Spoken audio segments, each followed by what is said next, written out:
A continuación vamos a tener la presentación de Fernando García Frugoni, quien nos va a dar un panorama de la situación de las malezas en los sistemas agrícolas CREA y nos va a contar algunos de los aprendizajes que se han dado en estos años del proyecto.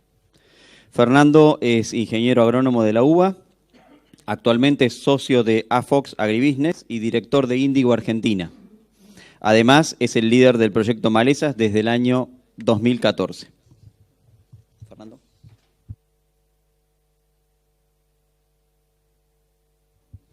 Ahora sí. Bueno, buen día a todos. El primer aprendizaje es que cuando su mamá les dice que vayan al médico, vayan a tiempo. Eso es lo que aprendí de este dedo. Me operaron el viernes, por eso estoy con esto. Cuando pensábamos un poquito qué habíamos aprendido en estos 5 años del proyecto Malezas, a mí se me ocurrió empezar contando la primera presentación que hice para este proyecto. Yo agarré el proyecto en julio de 2014 y en septiembre o algo por el estilo era el CREATEC. Gustavo Martini lo coordinaba, Gustavo me dice andá y presenté el proyecto Malezas. Imagínense, lo agarré en julio, imagínense los datos que podía tener en septiembre de 2014. Y entonces lo primero que se me ocurrió contar fue, tenía muy pocos minutos porque era en ese módulo de charlas TED, y entonces lo que se me ocurrió contar fue una anécdota que voy a empezar a contar ahora, alguno capaz que ya la escuchó. Yo en ese momento mi hijo del medio, Joaquín, tenía 4 años y habíamos ido a un campo de una prima mía que tenía 3 hijos varones, uno tenía 11, 8 y 5 años. Para Joaco ese campo era como Disney, porque imagínense que tenía 3 primos varones que durante 3 días hacían lo que querían y estaban todo el día con él, le daban bola. Entonces la cuestión es que salimos del campo, nos subimos al auto y mi mujer, en una especie de ataque de Heidi, se da vuelta y los mira a los chicos y le dice, bueno chicos, ¿cómo la pasaron en el campo? ¿Qué aprendieron? Y Joaco, que medía 1,10 m, pesaba 18 kilos, la miró así y dijo, vos mamá te vas a la puta que te parió. Yo me acuerdo que yo estaba manejando así, quedé quieto y dije, bueno, la madre lo tira por la ventana, o lo asesina o veo qué hace. Y por suerte la madre reaccionó más o menos bien y trató de explicarle que eso no estaba bien. Pero lo que yo trataba de rescatar de esa anécdota, que sigue siendo válido, es que venimos formateados con una gran capacidad de aprender. Joaco había tenido 3 que le habían enseñado durante 3 días todas las malas palabras del universo, las había aprendido todas y estaba dispuesto a usarlas todas juntas en la primera oportunidad que tuviera. Y a mí me parece que eso sigue siendo válido y que en realidad cuando uno mira para atrás algunas de las cosas que vamos a ver ahora y sobre todo lo que vamos a ver de las 4 zonas que van a presentar después, lo que ha demostrado el sector vinculado con el tema malezas es que tenemos una gran capacidad de aprender, que las tenemos intrínsecas las personas de chicos y que eso que ha necesitado aprender. Así que lo que voy a hacer es sintetizar en 3 momentos los aprendizajes del proyecto a lo largo de estos 5 años. El primero tiene que ver con el primer año y medio, nos pasamos 1 año y medio diciendo estas 4 cosas. La primera era un aprendizaje de Emilio en un taller que hicimos para arrancar el proyecto, para lanzarlo. Arrancamos y dijimos una cosa que nos mostró Emilio, que era básicamente que las malezas han como un problema que no tengo, que es esa curva que está ahí de los procesos de infestación de un lote o de un área o de un país casi. Y entonces el aprendizaje de esa curva era, guarda que a veces los problemas son incipientes y parece que yo no lo tengo y parece que no es un problema mío, pero de un día para el otro explota. Entonces el mensaje ahí era, esto es un proceso de selección, nosotros estamos repitiendo prácticas muchas veces y en reiteradas oportunidades, estamos seleccionando tolerancias o generando resistencias, y aunque hoy me parezca que el amaranthus es un problema de los cordobeses, sepan que esto probablemente sea un problema de todos en muy breve tiempo. Y lo que está al lado es el mapa de amaranthus, que en aquel momento era 15% de los lotes tienen un problema de amaranthus en el sur de Córdoba, y uno le hablaba a un entrerriano de amaranthus y te decían, sí, es un yuyo que tienen los yanquis y los cordobeses, como si más o menos la distancia fuese la misma y el problema fuese el mismo. Y el mensaje de esa curva era, guarda que los procesos de selección hacen que esto se disemine mucho más rápido de lo que parece. Qué tortura. Me muevo mucho y me ponen una línea acá y me voy a seguir moviendo. El segundo aprendizaje ahí tenía que ver con ese estadio. Tenía una historia larga atrás, pero básicamente el primer concepto es que me gusta hablar de fútbol y no tengo muchas oportunidades como agrónomo, por eso ponía una foto en un estadio. Y el segundo era que hoy es mucho más fácil entender un deporte mirándolo un poco más arriba y alejándose que estando adentro o estando al lado de la línea de cal. Ese era el concepto que tenía esa foto del estadio. Y en realidad la analogía ahí era, alejémonos un poquito y tengamos una mirada del sistema. Y el aprendizaje de estos años diría que es, ya mirándolo desde hoy, no desde aquel momento, es que lo que entendíamos como mirada del sistema en aquel momento probablemente sea una mirada distinta a la que tenemos hoy. En aquel momento nosotros, 2014, decíamos, si acomodamos las rotaciones, que acuérdense lo que eran las rotaciones en 2014, vamos a acomodar mucho, y hoy entendemos que es mucho más complejo el sistema que solo poner un poco más de cultivos de invierno dentro de una rotación agrícola. Pero ese era el segundo mensaje que teníamos en aquel momento. El tercer mensaje tiene que ver con el mapa que les decía, la evolución de SEA, y decirles, guarda que las gramíneas son un problema de los entrerrianos, santafesinos y norte de Buenos Aires, sí, pero ojo porque se van a mover, y obviamente de lo del NOA y lo del Chaco santiagueño también, y guarda que el amaranthus parece un problema de los del oeste, pero también se va a mover. Y el último tiene que ver con esa soja que se ve abierta. Esto fue la campaña, hoy venía hablando con Taco, no me acuerdo, pero creo que fue el 2016, el año de la cosecha muy complicada. Y nosotros usábamos ese ejemplo para decir, la agricultura moderna requiere muchas más capacidades porque nos vamos a tener que ocupar de problemas que son realmente de soluciones complejas y que no es tan fácil de abordar. Y ahí poníamos el ejemplo de esa soja abierta. O sea que esos eran los 4 mensajes de aquella primera instancia. Y en esa primera instancia también aprendimos o empezamos a ver cuando teníamos estos mensajes y nos parecía que el proyecto estaba enfocado en cómo podemos ir aprendiendo para este lado y al mismo tiempo desarrollábamos herramientas técnicas vinculadas con estas 4 ideas, lo que empezamos a ver es el efecto de las externalidades. Y entonces hubo toda una segunda etapa del proyecto que tuvo que ver con efectos sobre los sistemas de lo que estamos haciendo que muchas veces no pudimos prever. Algunas sí las pudimos prever, pero otras no las pudimos prever. Y entonces el primer gráfico que tienen ahí está todo chiquito porque en realidad no me interesa que miren los datos, me interesa que entiendan por dónde iban los aprendizajes en aquel momento. El primero tiene que ver con qué cambiaba en los sistemas cuando nosotros decíamos, bueno, hay que cambiar los sistemas, hay que alejarse y mirarlos, ¿qué podemos cambiar? Y lo que está ahí es que cambia mucho la cantidad de los modos de acción que usábamos, o sea, lo que más cambia es lo que más usamos, que son herbicidas para controlar las malezas, pero también cambian mucho otras prácticas de control de malezas, y entonces ahí lo que tienen son incorporación de cultivos de cultivo de cobertura, cultivo de servicio, cambios en las rotaciones, cambios en la densidad de siembra, cambios en el distanciamiento, cambios en los cultivares, cambios en el ciclo de los cultivares, desmalezado manual. Hay muchas prácticas puestas ahí con distinta proporción y lo que va cambiando es cómo las usamos. Y después lo otro que comunicábamos es, hay algunos ejemplos felices, entre comillas, donde ya no es este herbicida anda o no anda, el cultivo de cobertura anda o no anda, no es una práctica anda o no anda, sino que era decirles, fíjense que muchas veces lo que anda es la combinación de distintas prácticas. Entonces, en esa complejidad que hablábamos antes, también la complejidad pasa por entender cómo hago para combinar prácticas y también asumir que cuando yo combino prácticas, los riesgos de externalidades de esa combinación de prácticas son mayores. O sea, yo empiezo a manejar sistemas que son mucho más complejos y entonces ya no es ceteris paribus y yo muevo una variable y veo si responde o no responde esa variable, sino que lo que tengo que entender es qué pasa con esa variable, pero cómo interactúa esa variable con todas las demás variables. Y eso hace que la agronomía sea mucho más difícil de entender y de abordar y al mismo tiempo mucho más atractiva para ejercer, ¿ven? Porque requiere mucha más cabeza y porque aparecen muchas más zonas grises donde uno tiene que trabajar.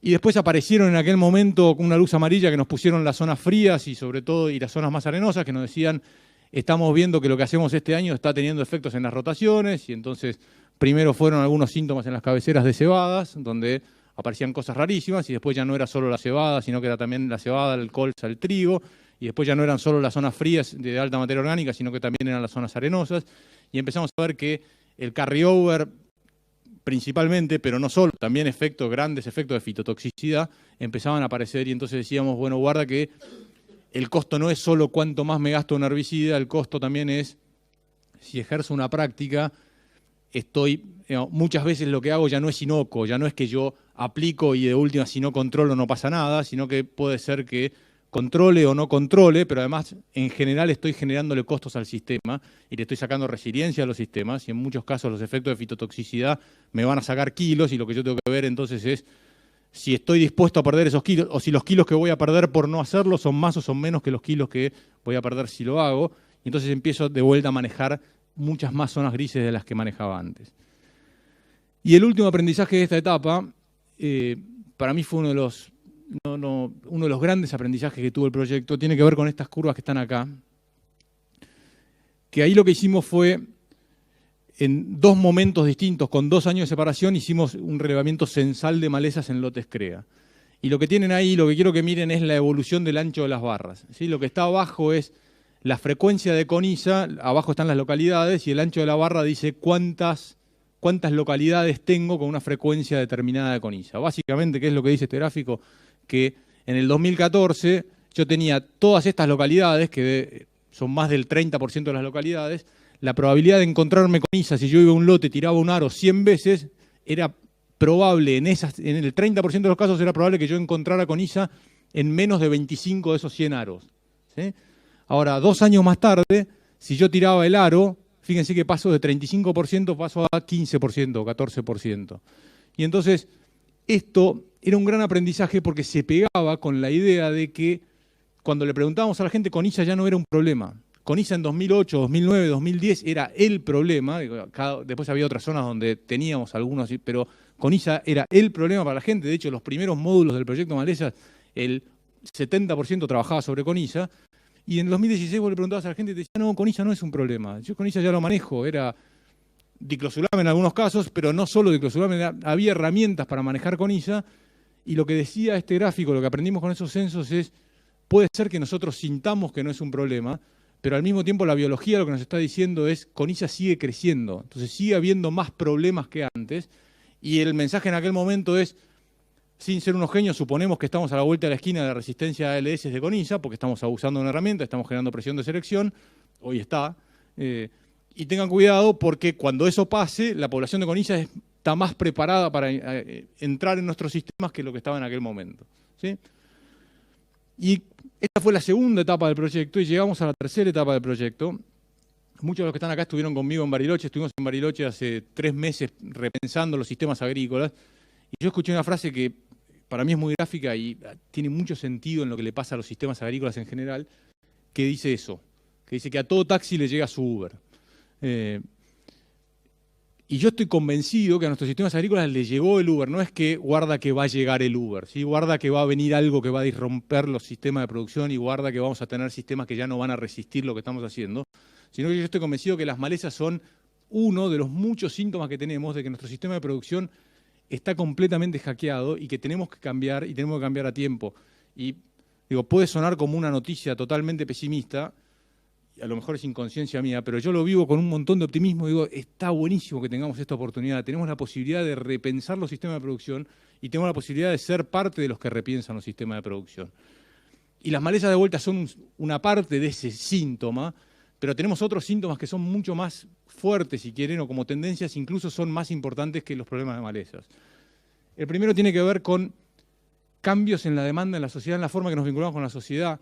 Yo estuve un montón de años, lo cuento en lo personal, porque entiendo que le debe pasar a más de uno, enojado con esto. Y entonces lo que me parecía es que todos ignorantes. Entonces yo decía, es porque no saben, es porque les lavaron la cabeza, es porque alguien les llenó porque leyeron un diario que no tenían que leer.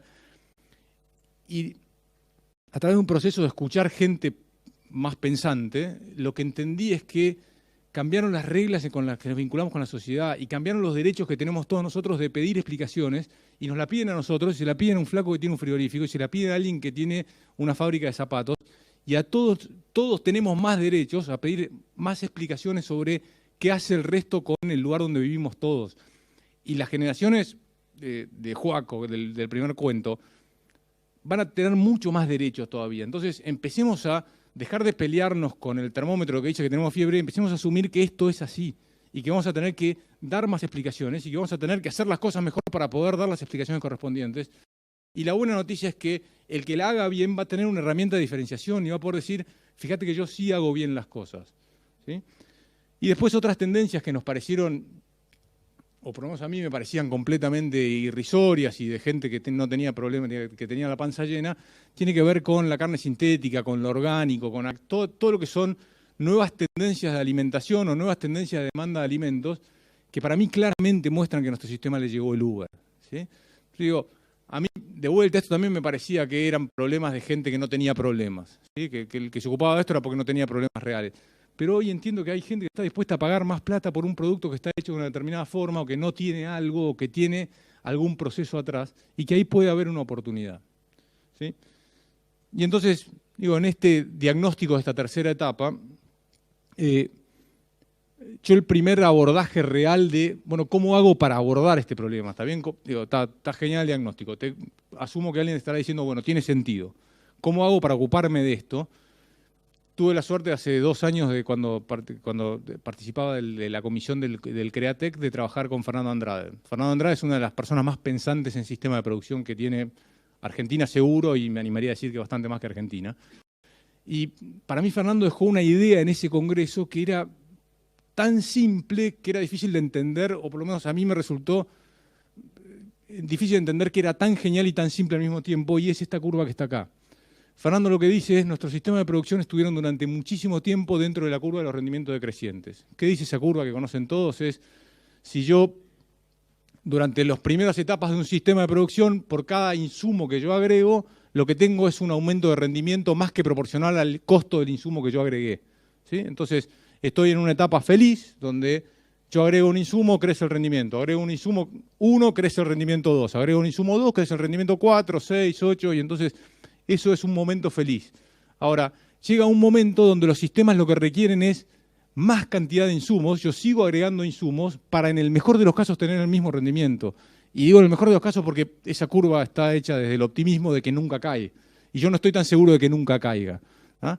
Pero alguien que me diga que hoy no estamos en este sistema, comparen el sistema de producción actual con el sistema de producción de hace 10 o 15 años, y definitivamente hoy la cantidad de insumos, mídanlo en términos de litros de plaguicidas, herbicidas o lo que quieran, o cantidad de traits que tenemos adentro, o kilos de fertilizante, o lo que ustedes quieran, pero la cantidad de cosas que estamos poniendo, y yo no estoy viendo grandísimas respuestas en rendimiento en los sistemas, ¿está bien? Entonces, estamos un poco en esta trampa, y lo que nos dice Fernando es, mientras lo único que hagamos es movernos dentro de la curva y ver si le pongo más insumos o le pongo menos insumos, y entonces me piden que no fumigue, entonces le saco insumos, voy a caer en rendimiento. Pero yo quiero fumigar, entonces le pongo insumos y entonces vuelvo a mandar. Y estoy adentro de la trampa de no poder moverme de la curva. Y él dice, la resolución es fácil, lo que hay que hacer es saltar de la curva. Que divino en el cuadro, y la siguiente pregunta es, sí, genial, ¿y cómo hago para saltar de la curva? Pero fíjense lo básico del concepto de, si yo salto esta curva, estoy en este punto, supongamos que hoy estoy en este punto, yo creo que estamos más acá, pero supongamos que estoy en este punto, si yo pongo la misma cantidad de insumos, vuelvo a tener un salto en rendimiento. Si tengo un ambiente donde puedo poner más insumos, tengo un salto proporcional en rendimiento. Y si por alguna razón tengo que poner menos insumos, no caigo en rendimiento, ¿sí? Esa es la magia de saltar de la curva. ¿Qué es lo que voy a tener? Es más productividad en 2 de los 3 casos, más eficiencia en el uso de insumos en todos los casos y menor impacto ambiental, ¿sí? Por cada kilo del producto que estoy produciendo. Entonces, vuelvo a la pregunta, como para empezar a cerrar, es, bueno, ¿cómo hago para saltar de la curva? Y él lo que dice es que la oportunidad de saltar de la curva la tenemos porque hoy como nunca tenemos la posibilidad de combinar tecnologías de procesos con tecnologías digitales o tecnologías duras. Y hay algunos ejemplos de cómo combinar esas tecnologías, y de vuelta que combinar esas dos cosas es un desafío y seguramente tiene complejidad, pero hoy tenemos la posibilidad. Y hoy hay grandes desarrollos digitales y hay muchas ideas en términos de cómo cambiar las prácticas de manejo que permiten dar esos saltos de curva. El primer ejemplo, que era tan obvio que casi no lo pongo, pero después dije, si es por donde la estamos pensando, pongámoslo y discutámoslo, tiene que ver con los cultivos de cobertura, cultivos de servicios, servicios ecosistémicos, pónganle el nombre que ustedes quieran y discutamos eso.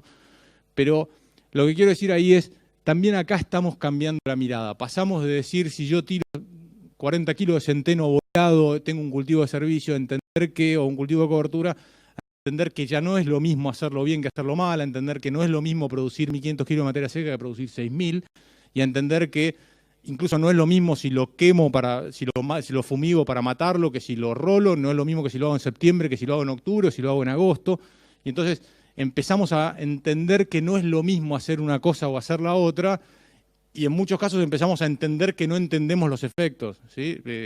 Hoy a la mañana tuve una charla de alguien que me decía, hicimos mucho de esto y hoy estamos teniendo efectos que no terminamos de entender qué pasó, pero algo pasó, ¿sí? Nos afectó a algunos lotes bien, a algunos lotes positivamente, unos negativamente. Entonces, y hay muchas experiencias hoy de multiespecies, gramíneas y leguminosas, o, digamos, y entonces empieza a ser más complejo el manejo.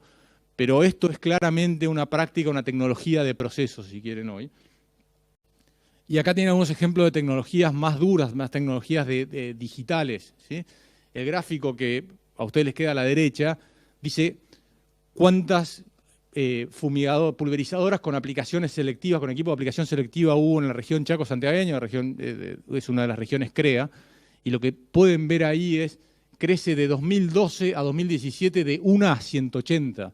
Vale hoy un cachito menos, pero digo, como referencia vale otra fumigadora, ¿saben? O sea, por cada uno de esas 180, en realidad se compraron 360, se gastó plata de 360 fumigadoras, ¿sí? En esa región, porque encontraron la tecnología, porque encontraron la forma de aplicar la tecnología, porque midieron y porque no solo están ahorrando algo de herbicida, sino porque están convencidos y lo argumentan y muestran datos que muestran que tienen un mejor control de malezas. Ahora, entonces tenemos que salir a comprar todos 180 fumigadores en todas las regiones CREA. Definitivamente no, o sí, o hay que, en realidad no lo sé. Lo que quiero decir es, hay que mirar estas tecnologías y entender cómo se aplican en cada región y entender que no es lineal, que no es la misma receta para todos, pero que hay algunas de estas combinaciones de procesos y tecnologías digitales que permiten abordar los temas de otra forma. Lo que está al lado es cómo han ido cambiando otras tecnologías de manejo, tecnologías sobre todo digitales aplicadas al manejo agronómico, y ahí tienen desde mapa de rendimiento, agricultura por ambiente, siembra variable, fertilización variable, pero en esa idea del salto de curva hay muchas de estas tecnologías digitales que combinadas con procesos productivos nos pueden ayudar a solucionar estos problemas y a ver cómo salimos de esta idea de más insumos para tener el mismo rendimiento. Y entonces, acá tienen otros ejemplos. Lo que quiero mostrar ahí es, muy rápidamente, es hoy PLA, en la última Expo Agro tenía un mosquito con 4 barrales y entonces eran 4 tanques y entonces había un tanque que podía hacer una aplicación en cobertura total y otro que podían ser variables. Digo, hoy hay muchas posibilidades. Hay aplicaciones que no solo trabajan sobre mejorar la eficiencia en la forma que hago las cosas, sino que además trabajan en el registro y en esta idea de, bueno, yo tengo un tablero de control para mostrar que la aplicación la estoy haciendo bien, pero además grabo ese tablero de control y te muestro que lo que hice está bien, y entonces después ya tengo una forma de vincularme con la gente, con la sociedad y mostrarle que lo estoy haciendo mejor. Y hoy ya no es solo una tecnología que mira y dice hay algo verde o no hay algo verde, sino que hay, el Vasco después algo de eso va a contar. Hay gente que está pensando en que ya puede empezar a diferenciar por inteligencia artificial cultivos de malezas, y ya no solo malezas, sino puede diferenciar gramíneas de dicotiledonias, y entonces ya no es solo abro o no abro un pico, sino que es que empiezo a mapear, empiezo a ver comportamiento, empiezo a ver el efecto de mis prácticas, puedo empezar a mirar evolución. Entonces hay muchas de estas tecnologías que van en este camino. Y entonces, para cerrar en estos 3 minutos, le quiero dejar 2 ideas más.